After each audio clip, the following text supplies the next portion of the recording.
관련된 내용을 정치부 성승환 기자와 함께 짚어보도록 하겠습니다.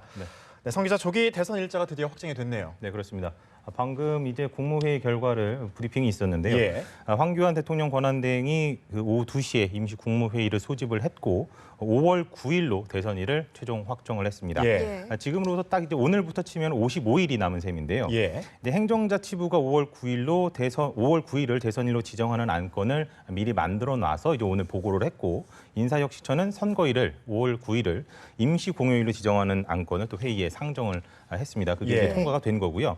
현행법상 이제 대통령 권위로부터 60일 이내에 대통령 선거를 치러야 되는데 3월 10일 지난 10일에 탄핵이 되지 않았습니까? 60일이 딱 지난 날이 바로 5월 9일 마지막에 치러지게 된다. 이렇게 좀 말씀을 드릴 수가 있겠습니다. 예. 사실 그동안 진보 진영에서는 좀 대선 일자 발표가 늦어지는 게 아니냐 이런 비판도 있지 않았습니까? 네, 그렇습니다. 일단 민주당 우상호 원내대표가 이렇게 얘기를 했습니다. 정치의 불확실성을 제거할 역할이 있는 황교안 대행이 본인의 출마 여부를 고민하느라고 대선 일정을 안 잡고 있다면 우스운 일이다. 이렇게 얘기를 했고 오해를 받지 않으려면 하루빨리 대선 일정을 확정해 주기를 바란다. 이렇게 얘기를 했고요. 어제 이렇게 얘기를 했고 국민의당 주승용 원내대표는 오늘 아침만 해도 이렇게 얘기를 했습니다. 대선 불출마를 선언을 하고 대통령 선거일 지정을 서둘러야 한다. 이렇게 좀 촉구를 했습니다. 그러니까 그 진보 진영 전체적으로 아마도 앞에서도 말씀을 드렸습니다만 그 황 대행이 아무래도 자신의 출마를 좀 고려를 함으로써 좀 선거의 발표 자체를 미루고 있는 거 아니냐 이런 의심의 눈초리를 계속해서 보내왔던 상황이었습니다. 네, 그렇다면 실제로 이 황교안 권한대행의 발언 내용 한번 들어보고 계속해서 이야기 나눠보도록 하겠습니다. 제13회 임시 국무회의를 시작하겠습니다.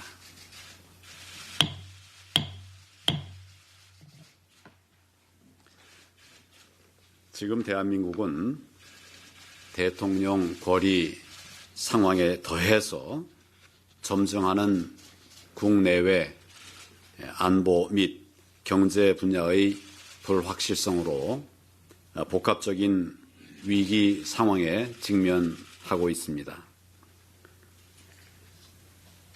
저의 대선 참여를 바라는 국민들의 목소리가 있다는 것을 잘 알고 있습니다.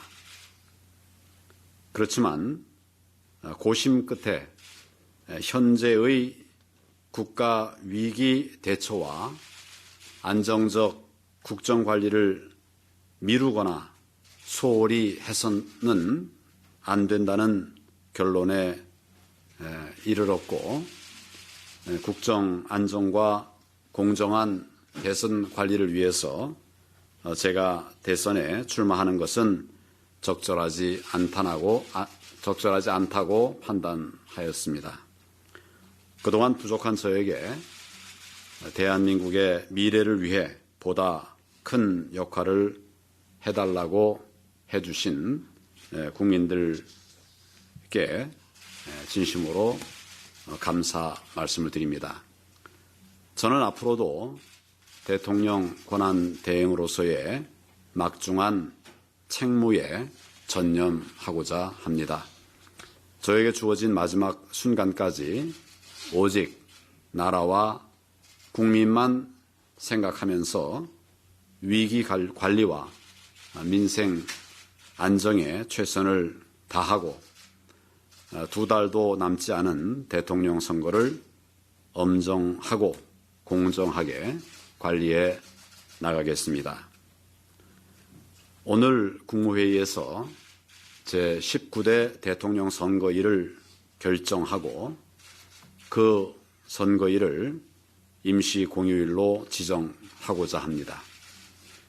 행자부 등 관련 부처에서는 이번 대선이 많은 유권자들이 참여하는 가운데 어느 때보다도 깨끗하고 공정한 그런 선거가 될 수 있도록 선거 관리에 최선을 다해 주시기를 바랍니다. 대통령 선거를 공명정대하게 관리하고 당면한 국가 위기를 극복하기 위해서 안정적으로 국정을 운영하는데 국민 여러분들의 협조와 성원 그리고 정치권의 협력을 당부드립니다. 그러면 의안심의에 들어가겠습니다. 네, 황교안 대통령 권한대행의 발언 내용 들어봤습니다. 좀 정리 좀 해주시죠. 일단은 가장 좀 유의 예. 깊게 해서 좀 주목할 부분이 국가 위기를 대처를 해야 된다. 그러니까 예. 대통령 거리 상태인 우리나라의 상황 그리고 뭐 사드 배치 문제나 이런 것들로 인해서 대내외적으로 계속해서 생기고 있는 그런 불안 요소들 그런 것 부분들이 있기 때문에 이런 것에 좀 중심을 잡고 누군가는 가야 되지 않겠느냐라는 의미라고 좀 보이고요. 그리고 예. 안정적인 국정 관리를 해야 된다. 이런 것을 조금이라도 미루거나 소홀히 할 수 없다라는 점을 상당히 강조를 했다라는 점. 그리고 국정의 안정 그리고 공정한 대선 관리를 위해서는 자신의 출마가 부적절하다. 그 예. 전에 단서는 달았습니다. 그러니까 본인이 대통령 후보로서 나서는 것을 바라는 국민들이 많은 것은 알고 있다라는 점. 이것은 좀 국민들 중에서도 약간의 그 보수 성향의 예. 그런 지지그룹, 보수 진영에서 본인을 이제 후보로 세우고자 하는 그런 요구들도 있었고 움직임들도 있었다는 부분들을 어느 정도는 좀 반영해서 그쪽에 전달하는 메시지다라고 좀 볼 수가 있을 것 같고요. 예. 그리고 앞으로도 대행의 직무에 최선을 다하겠다라고 얘기를 한 부분도 좀 자기가 이제 뭐 결국에는 불출마 선언을 예. 하게 된 거죠. 그리고 또 봐야 될 것이 국민들에게 앞으로 좀 흔들리지 말고 공정한 대선이 치러질 수 있도록 국민과 그 정치권의 협조를 당부했다라는 점. 그러니까 지금 약간 이게 국론이 분열되고 있는데 이런 예. 것들을 약간 통합해서 가야 된다라는 큰 흐름의 그림을 제시했다. 좀 이렇게 예. 볼 수가 있을 것 같습니다. 네, 앞서 이제 저희가 그 진보 진영에서 강한 비판이 있었다 이런 말을 했었는데 오늘 발언 내용 보니까 이런 비판과도 좀 관련이 있겠네요. 그렇습니다. 그러니까 예. 아까도 말씀을 드렸습니다만 황대행이 그 본인의 대통령 출마를 저울질하고 있는 것 아니냐. 그러니까 앞서서 말씀을 드릴 때 이제 행자부에서 대선일로 지정을 이미 해놨고 예. 인사혁신처에서는 그 날을 임시 공휴일로 정하는 것까지도 미리 어느 정도는 선정을 해놨던 이미 그러니까 사전 준비 작업은 다 끝났던 예. 상황으로 지금 알려지고 있거든요. 이렇기 때문에 굳이 이렇게 발표를 늦출 필요가 있느냐.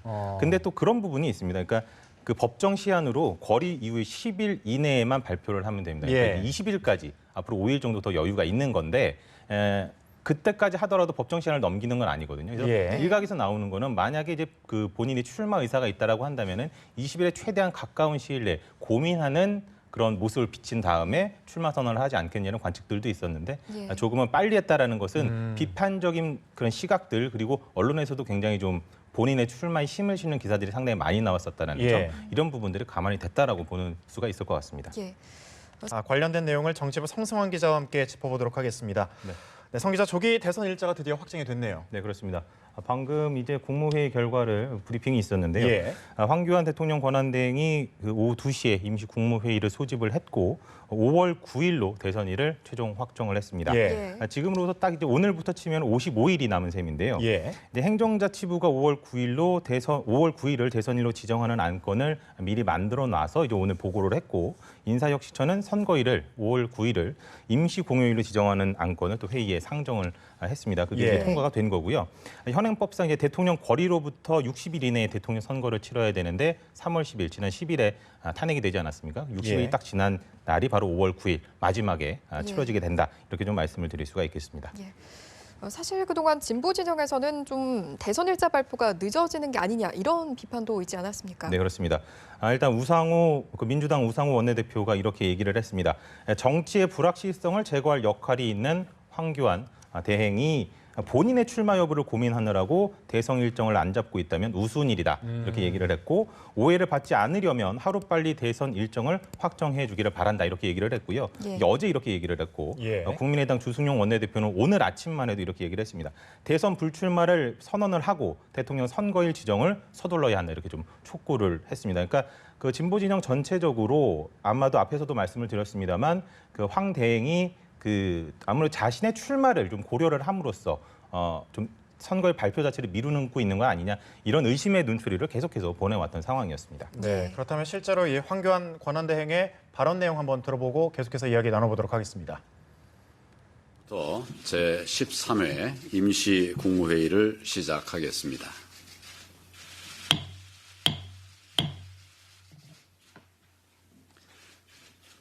지금 대한민국은 대통령 거리 상황에 더해서 점증하는 국내외 안보 및 경제 분야의 불확실성으로 복합적인 위기 상황에 직면하고 있습니다.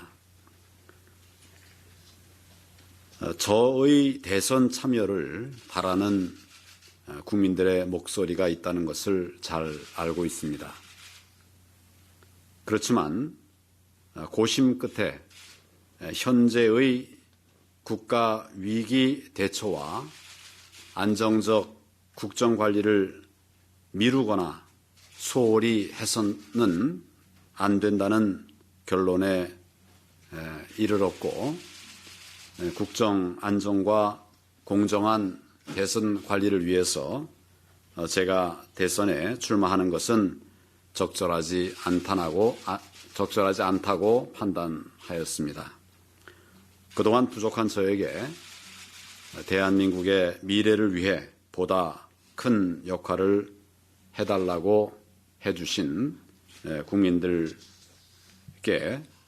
진심으로 감사 말씀을 드립니다.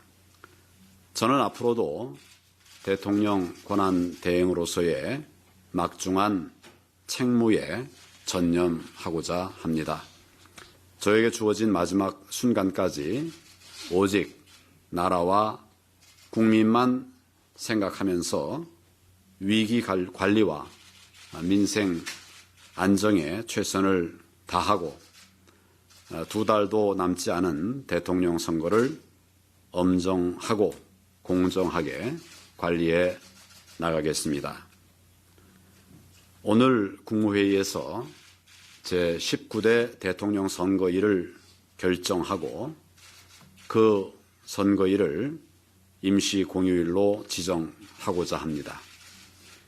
행자부 등 관련 부처에서는 이번 대선이 많은 유권자들이 참여하는 가운데 어느 때보다도 깨끗하고 공정한 그런 선거가 될 수 있도록 선거 관리에 최선을 다해 주시기를 바랍니다. 대통령 선거를 공명정대하게 관리하고 당면한 국가 위기를 극복하기 위해서 안정적으로 국정을 운영하는데 국민 여러분들의 협조와 성원 그리고 정치권의 협력을 당부드립니다. 그러면 의안심의에 들어가겠습니다. 네, 황교안 대통령 권한대행의 발언 내용 들어봤습니다. 좀 정리 좀 해주시죠. 일단은 가장 좀 유의 깊게 해서 좀 주목할 부분이 국가 위기를 대처를 해야 된다. 그러니까 대통령 거리 상태인 우리나라의 상황 그리고 뭐 사드 배치 문제나 이런 것들로 인해서 대내외적으로 계속해서 생기고 있는 그런 불안 요소들 그런 것 부분들이 있기 때문에 이런 것에 좀 중심을 잡고 누군가는 가야 되지 않겠느냐라는 의미라고 좀 보이고요. 그리고 안정적인 국정 관리를 해야 된다. 이런 것을 조금이라도 미루거나 소홀히 할 수 없다라는 점을 상당히 강조를 했다라는 점.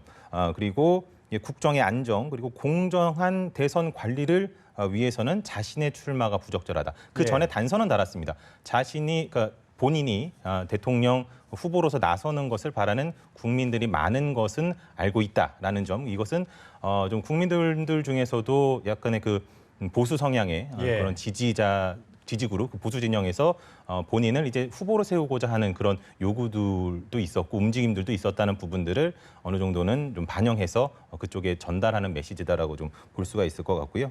그리고 앞으로도 대행의 직무에 최선을 다하겠다라고 얘기를 한 부분도 좀 자기가 이제 뭐 결국에는 불출마 선언을 하게 된 거죠. 그리고 또 봐야 될 것이 국민들에게 앞으로 좀 흔들리지 말고 공정한 대선이 치러질 수 있도록 국민과 정치권의 협조를 당부했다라는 점. 그러니까 지금 약간 이게 국론이 분열되고 있는데 이런 것들을 약간 통합해서 가야 된다라는 큰 흐름의 그림을 제시했다. 이렇게 볼 수가 있을 것 같습니다. 네, 앞서 이제 저희가 그 진보 진영에서 강한 비판이 있었다 이런 말을 했었는데 오늘 발언 내용 보니까 이런 비판과도 좀 관련이 있겠네요. 그렇습니다. 그러니까 아까도 말씀을 드렸습니다만 황 대행이 그 본인의 대통령 출마를 저울질하고 있는 것 아니냐. 그러니까 앞서서 말씀을 드릴 때 이제 행자부에서 대선일로 지정을 이미 해놨고 인사혁신처에서는 그 날을 임시 공휴일로 정하는 것까지도 미리 어느 정도는 선정을 해놨던 이미 그러니까 사전 준비 작업은 다 끝났던 상황으로 지금 알려지고 있거든요. 이렇기 때문에 굳이 이렇게 발표를 늦출 필요가 있느냐. 근데 또 그런 부분이 있습니다. 그러니까 그 법정 시한으로 거리 이후에 10일 이내에만 발표를 하면 됩니다. 그러니까 예. 20일까지 앞으로 5일 정도 더 여유가 있는 건데 그때까지 하더라도 법정 시한을 넘기는 건 아니거든요. 그래서 예. 일각에서 나오는 거는 만약에 이제 그 본인이 출마 의사가 있다라고 한다면은 20일에 최대한 가까운 시일 내에 고민하는 그런 모습을 비친 다음에 출마 선언을 하지 않겠냐는 관측들도 있었는데 예. 조금은 빨리 했다라는 것은 비판적인 그런 시각들 그리고 언론에서도 굉장히 좀 본인의 출마에 힘을 실는 기사들이 상당히 많이 나왔었다는 예. 점 이런 부분들이 가만히 됐다라고 보는 수가 있을 것 같습니다. 예. 사실 오늘 황권한 대행이 오전에 지방 일정에 있지 않았습니까? 뭐 논란을 조기에 매듭 짓겠다 이런 의지가 반영됐다고도 볼 네. 수 있을까요? 이게 그 지방 일정이 경남 창원에서 있었거든요. 예. 이게 그 상당히 거리상으로도 상당히 먼데 그러네요. 그렇죠. 그것을 갖다가 오전에 일정을 소화를 하고 올라와서 바로 이제 국무회의를 소집을 하면서 조기 대선 날짜를 밝혔다라는 점 이 부분은 그 아무래도 이렇게까지 오늘 이런 논란이 되는 부분을 완전히 매듭을 짓고 가겠다. 이제는 끊고 제대로 55일 동안 좀 대선이 흘러갈 수 있도록 내가 좀 조력을 하겠다라는 의지의 표명이다. 이렇게도 좀 볼 수가 있고요. 그리고 이제 본인이 계속해서 이제 대선 출마에 대한 그런 그 보수 진영에서 계속 군부를 뗐던 부분들에 대해서도 조금 정리를 하고자 하는 그런 의도가 있었던 것 아니냐. 이렇게도 볼 여지가 있을 것 같습니다. 예. 황 권한대행이 이렇게 이제 결국 불출마를 선언했는데 앞으로 이제 조기 대선 전국 아니겠습니까? 네. 영향을 줄 수밖에 없겠네요. 그렇습니다. 예. 이제 뭐 보수 진영에서 지금까지 기존 여론조사에서 가장 유력한 주자였던 것은 뭐 객관적으로 나와 있는 거기 때문에요. 이제 아무래도 상위권에서 이제 황 대행이 사라지게 되면은 결국에는 그 진보 진영 주자들만 남는 그런 예. 형국이 됐습니다. 물론 이제 다시 한번 또 여론조사를 오늘 이후에 또 발표된 여론조사를 분명히 지켜봐야 됩니다.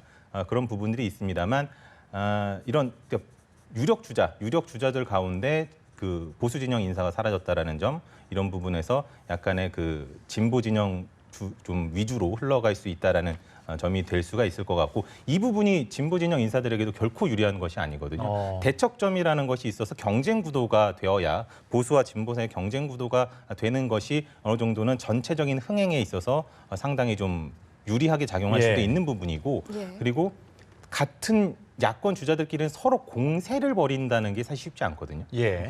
그런 이념적인 부분이나 이런 부분에서 상당히 쉽지 않기 때문에 그런 부분에서 약간의 그 보수 진영의 주자가 빠졌다라는 점은 이분 진보 진영 주자들 입장에서도 그렇게 긍정적인 부분은 아니다라는 점 말씀을 드리고 싶고 그리고 보수 진영에서 그대로 있지는 않을 겁니다. 또 다른 주자를 찾아서 세울 가능성이 있다. 과연 그렇다면 보수 진영의 그런 여론이 어디에 힘을 실어줄 것이냐, 누구에게 향할 것이냐라는 부분도 좀 주의 깊게 봐야 될 것 같고요. 네. 그리고 이제 5월 9일이 화요일입니다. 그래서 그 전주가 그때 직장인들이 가장 많이 기다린다고 하는 황금 연휴거든요. 그렇죠. 예. 5월 1일 노동절 그리고 3일에 석가탄신일, 5일이 어린이날. 어린이날. 그래서 이틀만 쓰면은 9일을 최장 쉴 수 있는 날인데 예. 여기다가 월요일이 또 어버이날 아니겠습니까? 휴가로 더 쓴다고 한다면은 11일을 쉴 수가 있습니다. 최장. 그렇게 된다면 결국에 최종적으로 그리고 특히나 5월이라고 하면은 다들 마음이 설렐 정도로 날씨도 좋고 여행 가기 딱 좋은 날인데 이런 날씨에 임시 공휴일이 지정이 됨으로써 조금의 많은 사람들이 투표율에 과연 어떻게 나올 것이냐, 투표를 할 것이냐, 아니면 거기에 좀 영향을 좀 미칠 수가 있을 것이다. 그러니까 연휴의 시작에 만약에 선거가 잡힌다고 한다면 하고 떠나는 사람들이 있을 수도 있지만 예. 여행의 마지막, 연휴의 마지막 때 과연 투표율이 어떻게 변수가 될 것이냐, 이 부분도 좀 관심 깊게 지켜봐야 될 것으로 보입니다. 역시 그 부분도 또 변수가 될 수 있겠네요. 예, 함께 짚어봤습니다. 정치부 성승환 기자였습니다. 고맙습니다. 맞습니다.